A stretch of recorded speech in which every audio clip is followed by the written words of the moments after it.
Uttara medical ইনস্টিটিউটের সকল স্টুডেন্টদের অনলাইন ক্লাসে স্বাগত জানাচ্ছি। আজকে আমরা পড়ব হচ্ছে মাইক্রোবায়োলজি প্যারাসিটোলজি পার্ট 2 প্রথম চ্যাপ্টার অর্থাৎ ইন্ট্রোডাকশন টু প্যারাসিটোলজি। ইন্ট্রোডাকশন টু প্যারাসিটোলজি শুরু করব। প্রথমে হচ্ছে প্যারাসাইট নিয়ে যদি একটু বলি, প্যারাসিটোলজি হচ্ছে প্যারাসাইট নিয়ে গঠিত। সো প্যারাসাইট কি কথা বলতে, প্যারাসাইট বা পরজীবী যারা অন্যের দেহে থাকে, অন্যের উপর নির্ভর করে, তারাই মূলত পরজীবী। তার কাছ থেকে খাবার গ্রহণ করে, তার কাছ থেকে পুষ্টি গ্রহণ করে, তার কাছ থেকে শেল্টার পায়, শেল্টার ফ্রম আউটার এনভায়রনমেন্ট। আর হচ্ছে পরজীবী। পরজীবী এবং পরভোজী দুইটা শব্দ। পরজীবী যার উপর পরের উপর জীবিকা নির্বাহ করে সে হচ্ছে পরজীবী। পরভোজী যে পরের উপর জীবন ধারণ করে, খাবার খেয়ে বা অন্যান্য ভাবে। সো প্যারাসিটোলজির ডেফিনেশন যদি আসি, parasitology is a branch of medical science deals with the parasite. So medical science যে এখানে যে শাখায় প্যারাসাইট নিয়ে কথা বলা হয় সেটা হচ্ছে প্যারাসাইটোলজি। আর প্যারাসাইটের ডেফিনেশনে যদি আসি, a living organism which receive nourishment and shelter from the other organism. So অন্যের উপর থেকে নারিশমেন্ট নিচ্ছে, পুষ্টি নিচ্ছে এবং তার কাছ থেকে শেল্টার নিচ্ছে, shelter from outer environment, shelter from anything. যেমন একটা কৃমি, যেগুলো কৃমি কথা যদি আমি চিন্তা করি, সেই কৃমিটা কি করে আমার দেহে বাস করে, আমার শরীর থেকে তার খাবার সংগ্রহ করছে, শক্তি নিচ্ছে, সে বাইরের এনভায়রনমেন্ট থেকে অন্য কেউ যাতে তাকে ক্ষতি না করতে পারে সেই সুরক্ষাটাও আমার দেহে সে পাচ্ছে। এখন যদি আমি করোনা ভাইরাসের কথা চিন্তা করি, এখন করোনা ভাইরাসের সময়, যার কারণে আমরা অনলাইন ক্লাস নিচ্ছি। সো ভাইরাস কি করে? সাধারণত আমার শরীরে প্রবেশ করলো, যে কোনো ভাইরাস সাধারণত প্রকৃতিতে কিন্তু সে জীবন্ত অবস্থা থাকতে পারে না। একটা শব্দ আছে, ভাইরাস কি জীবন্ত নাকি মৃত? দুটোটাই। যখন সে প্রকৃতিতে থাকে তখন তার সব ধরনের মেটাবলিজম বা অন্যান্য সবকিছু বন্ধ থাকে। কিন্তু যখন সে পুরো লিভিং সেলের ভিতরে প্রবেশ করে, তখন সে সেই জায়গায়, যেহেতু তার রাইবোজোম নাই, তাই সে বংশ বিস্তার করতে পারে না, তাই সে সংখ্যা বৃদ্ধি পেতে পারে না। কিন্তু সে কি করে, যেই সেলে ঢুকে সেই সেলের ভিতরে যে তার রাইবোজোম ব্যবহার করে সে সংখ্যা বৃদ্ধি করে এবং সে একটা সময় সেলটাকে ব্রাশ করে বের করে দেয়। তার মানে কি, সে আমাদের ঢুকছে, আমার শরীর থেকে শেল্টার নিচ্ছে, shelter from outer environment.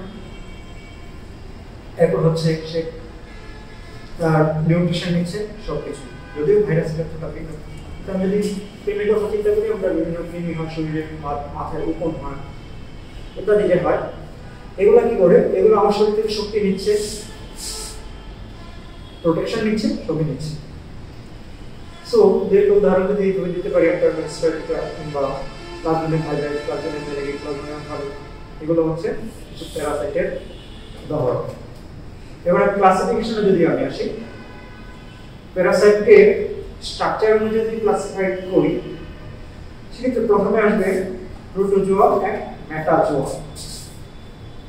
Protozoa যারা এককোষী, সাধারণত ছোটখাটো জীব যাদেরকে মাইক্রোস্কোপ ছাড়া দেখা যায় না, তারাই প্রোটোজোয়া। মেটাজোয়া তারা একটু সাইজে একটু তুলনামূলক বড়। প্রোটোজোয়ার মাঝে যেমন হচ্ছে সার্কোরিনা, স্পোরোজোয়া, মেক্সিকোপোরাস, সিলিয়েটা। আর মেটাজোয়ার মাঝে আবার দুইভাবে ভাগ করতে হয়, প্লাটিহেলমিনথেস এবং নেমাটোডেন্থেস। প্লাটিহেলমিনথেসের মধ্যে সিস্টোড এবং ট্রামাটোড। নেমাটোডেন্থেসের উদাহরণ যদি দিই তাহলে বলতে পারি রিংওয়ার্ম। আবার ইনফেকশনের ধরন অনুযায়ী যদি ক্লাসিফাই করি, তাহলে দুই ভাগে করতে পারি। সাইট অফ ইনফেকশন, কোথায় ইনফেকশন করে, একটা হচ্ছে এন্ডোপ্যারাসাইট, একটা হচ্ছে একটোপ্যারাসাইট। এন্ডো মানে ভিতরে, একটো মানে বাইরে। এন্ডোপ্যারাসাইট যে দেহের ভিতরে ইনফেকশন করতে পারে, তাদেরকে আমি এন্ডোপ্যারাসাইট বলতে পারি। যেমন ম্যালেরিয়া প্যারাসাইট। ম্যালেরিয়া প্যারাসাইট আমার দেহের বিভিন্ন মশার কামড়ের মাধ্যমে ঢুকলো, সে করে তার বিভিন্ন স্টেজগুলো অতিক্রম করলো, সে স্টেজ অতিক্রম করে সে বংশ বিস্তার করলো, বংশ বিস্তার করে আমাকে ম্যালেরিয়া আক্রান্ত করলো। আর একটোপ্যারাসাইট যদি বলি, একটোপ্যারাসাইট যেমন কোকো, মানুষের অনেকের মাথায় থাকে উকুন, সে উকুনগুলো একটোপ্যারাসাইট আমি ধরতে পারি, কারণ তারা বাহিরের অংশে থাকে। আবার ইনফেকশনের ধরন অনুযায়ী কতদিন সে থাকবে এর উপর নির্ভর করে, যেমন কোনটা পার্মানেন্ট কোনটা টেম্পোরারি। সো পার্মানেন্টের মধ্যে আমি ধরতে পারি অ্যাসপারটামিকাস, টেম্পোরারির মধ্যে ধরতে পারি আমি হচ্ছে লার্ভাল স্টেজ অফ এন্টারোপোরা। আবার on the basis of pathogenicity, প্যাথোজেনিসিটির উপর নির্ভর করে দুই ধরনের, একটা হচ্ছে প্যাথোজেনিক আর একটা হচ্ছে কমন সেল। প্যাথোজেনিক, প্যাথোজেনিক হচ্ছে কারা, যেমন লিশমিডিয়াম ডোনামিনি, লিশমিডিয়াম ডোনামিনি আমাকে আক্রান্ত করছে বিভিন্নভাবে,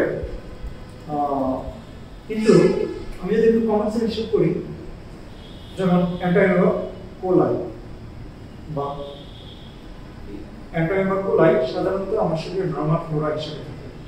নরমাল ফ্লোরা বলতে আমি বোঝাচ্ছি আমাদের শরীরে কিছু কিছু উপকারী ব্যাকটেরিয়া থাকে যারা বাইরে থেকে আনওয়ান্টেড ব্যাকটেরিয়াগুলোকে প্রিভেন্ট করে। আমি যদি একটু এইভাবে বলি, সাপোজ এই ক্লাসরুমে 10টা চেয়ার আছে, 10টা চেয়ারে 10টা স্টুডেন্ট বসে আছে। তো 10টা স্টুডেন্ট যদি বসে থাকে, নতুন কোনো স্টুডেন্ট এই ক্লাসে আসে, তাহলে হয় তাকে দাঁড়িয়ে থাকতে হবে অথবা ক্লাস থেকে বের হয়ে যেতে হবে, অথবা নতুন একটা চেয়ার নিয়ে এসে বসতে হবে। কিন্তু কথা হচ্ছে এই ক্লাসরুমে নতুন একটা চেয়ার নিয়ে আসার মতো পর্যাপ্ত জায়গা নেই, ইভেন দাঁড়িয়ে থাকার জায়গাও নেই। তখন সে কি করবে? তখন সে তাকে বাধ্য হয়ে ক্লাস থেকে বের হয়ে যেতে হবে। যদি সে বাধ্য হয়ে ক্লাস থেকে বের হয়ে যায়, তার মানে কি দাঁড়াচ্ছে? তার মানে দাঁড়াচ্ছে এই জায়গায় আগে থেকেই ফুল ছিল, আগে থেকে ফুল থাকার কারণে এই জায়গায় নতুন কেউ এসে বসতে পারছে না। যেহেতু নতুন কেউ এসে বসতে পারছে না, তার মানে যারা আছে তারা এই জায়গাটা দখল করে আছে, তাদের জন্য অন্য কেউ বসতে পারবে না। এটি হবে আমাদের বডির বিভিন্ন অংশে কিছু ব্যাকটেরিয়া থাকে, তারা সাধারণত আমাদের কোনো ক্ষতি করে না। তারা যে উপকারটা করে সেই উপকারটা হচ্ছে ক্লাসরুমে 10জন স্টুডেন্ট বসে থাকার মতো। 10জন স্টুডেন্ট বসে থাকলে অন্য কেউ বসতে পারে না। একইভাবে যে কোনো ব্যাকটেরিয়া যখন আমার শরীরে প্রবেশ করে, প্রথমে তার অ্যাডহিয়ার করতে হবে, অ্যাডহিয়ার টু সেল। যে সেলকে সে ইনফেক্ট করবে বা বডিতে যে জায়গায় ইনফেক্ট করবে, সেই ইনফেক্ট করার জন্য প্রথমে আগে হচ্ছে সেলের সাথে বসতে হয়, এরপর হচ্ছে তার অন্যান্য কার্যক্রমগুলো চলে। কিন্তু যখন আমার শরীরের কিছু উপকারী ব্যাকটেরিয়া, কমন কিছু ব্যাকটেরিয়া বাহিরের কাউকে বসতে দেয় না, দ্যাট মিন্স কি হচ্ছে? দ্যাট মিন্স বাইরের কাউকে বসতে দিচ্ছে না, কেউ এসে বসতে পারছে না, তার কারণে নতুন কোনো ব্যাকটেরিয়া ইনফেকশন হচ্ছে না।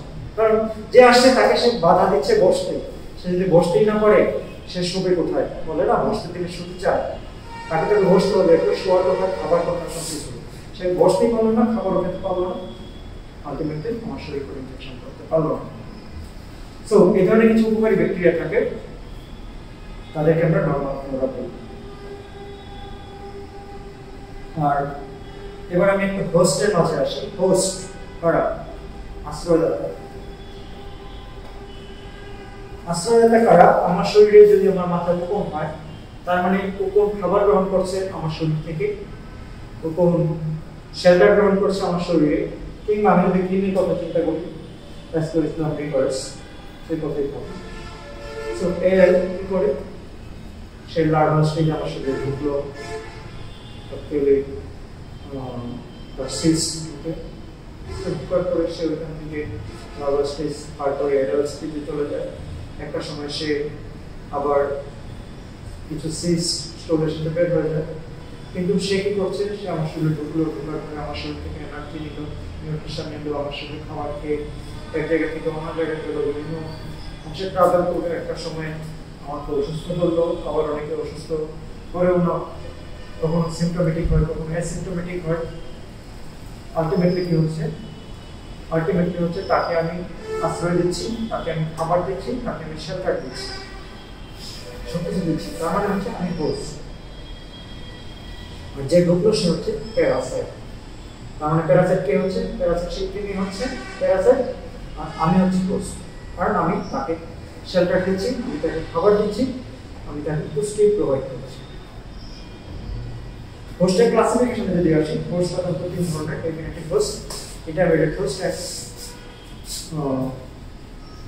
প্যারাটাইড হোস্ট ডেফিনেটিভ হোস্ট যে হোস্ট সাধারণত অ্যাডাল্ট স্টেজকে শেল্টার দেয় সেটা হচ্ছে ডেফিনেটিভ হোস্ট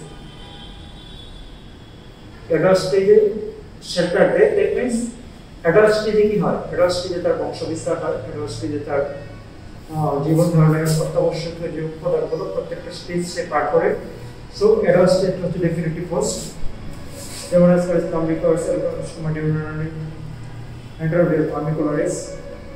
তাদেরকে আমরা তারা হচ্ছে আমার শরীরে এই ধরনের সাপোর্ট নিচ্ছি ইন্টারমিডিয়েট হোস্ট যারা জীবনের কোনো একটা সময়ে দ্যাট মিন্স লার্ভাল স্টেজে সাধারণত আমার শরীর থেকে শেল্টার নিচ্ছে প্যারাটাইড হোস্ট যারা থেকে যাচ্ছে উইদাউট ফার্দার ডেভেলপমেন্ট মানে হচ্ছে সে থেকে যাচ্ছে কোনো ডেভেলপমেন্ট তার মাঝে হচ্ছে আবার হোস্ট প্যারাসাইট রিলেশনশিপ যদি আমি আসি হোস্ট এবং প্যারাসাইটের মাধ্যমে যে রিলেশন সেটাকে আমরা তিন ভাগে সেটাকে এইভাবে বলতে পারি সিম্বায়োসিস কমেন্সালিজম সিম্বায়োসিস হোস্ট এবং প্যারাসাইট দুইজনই একে অপর থেকে সুবিধা নিচ্ছে কিন্তু কেউ পর ক্ষতি করছে না সিম্বায়োসিস সহাবস্থান বিষয়টা যদি এভাবে চিন্তা করি দুই বন্ধু একসাথে আসলো দুই বন্ধু একে অপরকে সহায়তা করছে বিভিন্ন ক্রাইসিসের মুহূর্তে সহায়তা করছে সিম্বায়োসিস কিন্তু যখনই এক বন্ধু আরেক বন্ধুর ক্ষতি করছে তখনই সেটা হচ্ছে কমেন্সালিজম যেমন নরমাল ফ্লোরার কথা যদি আমি চিন্তা করি ইন্টেস্টিনাল ফ্লোরা তাদের সাথে আমাদের সম্পর্কটা সিম্বায়োটিক আবার যদি আমি অ্যান্টারোপোলার কথা চিন্তা করি সেটা যখন ইন্টেস্টাইনে যায় এবং একটা সময় ইকোলাই আমাদেরকে ডায়রিয়া করে অনেক কিছু করে সো তখন সে সুযোগ পেয়ে সে আমাকে কি করছে ইনজুর করছে আর প্যারাসাইটিজম কমেন্সালিজম মানে সবসময় যে করে তাকে আর প্যারাসাইটিজম হচ্ছে তার উদ্দেশ্য হচ্ছে না ক্ষতি করা সো সে আমার বিভিন্নভাবে ক্ষতি করছে সো আজকের মতো এই পর্যন্তই ধন্যবাদ সবাইকে